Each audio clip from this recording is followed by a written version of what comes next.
আসসালামু আলাইকুম, কেমন আছেন সবাই? আশা করি সবাই ভালো আছেন।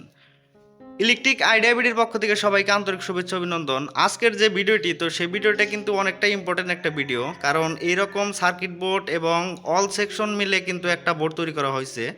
একদম আদর্শ একটি সকেট, কারণ সব কিছু একদম পরিপাটি।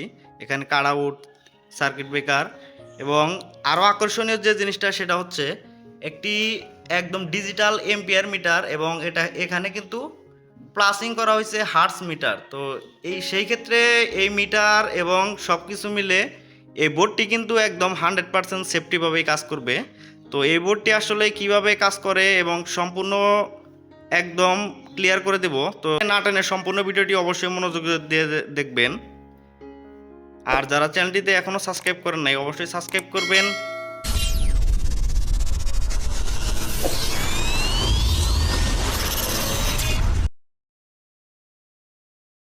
প্রথমেই এখানে যে তিনটি কাট আউট ধরা হয়েছে, কিন্তু এই তিনটা কাট আউট হচ্ছে আমাদের ইনপুট ফেস লাইন। আর তারপরে যে এটাও কিন্তু ইনপুটই, কিন্তু এই ইনপুটটা কিন্তু একটু আলাদা রকম, কারণ এখানে আমাদের এই সম্পূর্ণ বোর্ডটা প্রোটেকশন করার জন্য কিন্তু এক্সট্রা একটা বোল্ট গার্ড অথবা স্টেবিলাইজার সিস্টেম তৈরি করা হয়েছে। তো এটা কিন্তু স্টেবিলাইজার, তো এটা বক্সের ভিতরে যাই থাক না কেন, এটা কিন্তু স্টেবিলাইজার তৈরি করা হয়েছে।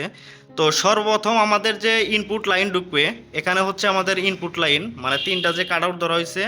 তো এই কাট আউট হচ্ছে আমাদের ইনপুট ফেজ। প্রথমটা ধরা হয়েছে আমাদের কমন নিউট্রাল, তো এখানে কিন্তু নিউট্রাল একটাই। আর এখানে হচ্ছে ফেজ ওয়ান, ফেজ টু, তার মানে হচ্ছে আমাদের এখানে আমরা দুইটি লাইন আনতে পারবো। একটা হচ্ছে যেমন অবদার ধরলাম, আর একটা পল্লী লাইন, এই দুইটা লাইন আমরা একত্র করে রাখতে পারবো। তারপর হচ্ছে আমাদের আউটপুট, এখান থেকে আউটপুট সরাসরি যাবে আমাদের হচ্ছে এই স্টেবিলাইজার ইনপুটে।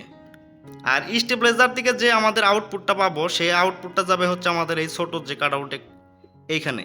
তো এখান থেকে সরাসরি আমাদের এই এমসিতে যাবে। এটা থেকে আমাদের একদম সরাসরি তারপরে কিন্তু এম্পিয়ার মিটার হয়ে একদম তারপর হচ্ছে আমাদের বোর্ডগুলোতে। তো এখন আমরা এটা সম্পূর্ণভাবে চেক করব যে আসলে এর কার্যকর করে কিনা এবং আসলে কোনো প্রকার কোনো ফল্ট আছে কিনা।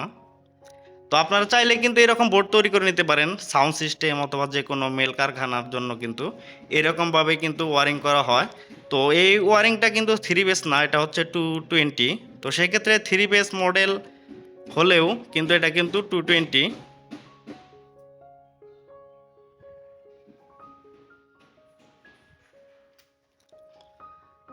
তো এটি এখন আমরা লাইন দিয়ে চেক করব। তো সাধারণভাবে একটু চেক করার জন্য এখানে সাধারণ একটি মাল্টিপ্লাগ থেকে আমরা লাইনটি চেক করব যে আসলে লাইনটা কি আউটপুট হয় কিনা। তো কাট আউটগুলো লাগাই দিই।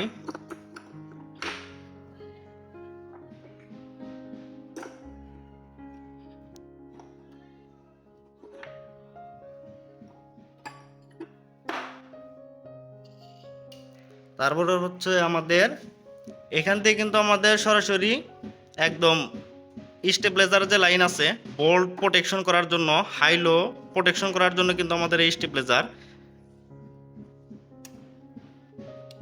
কিন্তু লাইন কিন্তু হয়ে গেছে, যে পজিটিভ লাইন কিন্তু আউটপুট হয়েছে, আর এটা হচ্ছে আমাদের নেগেটিভ।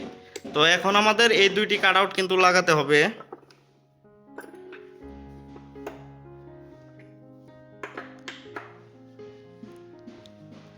আর তারপরে যে লাইনটা একটি ফাঁকা থাকবে, এটা হচ্ছে আমাদের আরেকটি পজিটিভ লাইন ঢুকানোর জন্য, লাইন 2।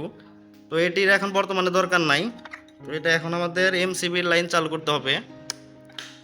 আমাদের বোর্ড কিন্তু রানিং হয়ে গেছে একদম। এখানে যে সিস্টেম দেখানো হয়েছে, যেমন 192 ভোল্ট 0 এম্পিয়ার, এখানে কিন্তু কোনো প্রকার লোড নাই, তো সেখানে কিন্তু 0 0। আর এখানে যে হার্টস দেওয়া হয়েছে, তো হার্টস এই যে এটা হচ্ছে 50-60। তো বাংলাদেশে কারেন্ট আমাদের কিন্তু 50-60 হয়ে থাকে, তো বাংলাদেশে সব কিছুতেই 50 থাকে, এবং বাহিরের যে লাইনগুলো আসে এটা কিন্তু 60 ধরা হয়। তো সেই ক্ষেত্রে আপনি এখানে যখন জেনারেটর লাইন ব্যবহার করবেন, সেখানে যদি আপনার এখানে যে যে হার্টসে 50 রয়েছে, তো এটা যদি উল্টা পুল্টা থাকে, তো সেক্ষেত্রে আপনার লাইন খুবই বিপজ্জনক, সেটা সিগন্যাল শো করবে। তো সেক্ষেত্রে আপনাদের আউটপুট যে ডিভাইসগুলো ব্যবহার করবেন, সেগুলো কিন্তু অনেকটাই কিন্তু ক্ষতির সম্মুখীনে থাকবে। তো এইরকম সব কিছু যদি আপনি করতে পারেন, তাহলে আপনার যে কোনো আউটপুট ডিভাইস ব্যবহার করবেন সেটা কিন্তু 100% সেফটি থাকবে।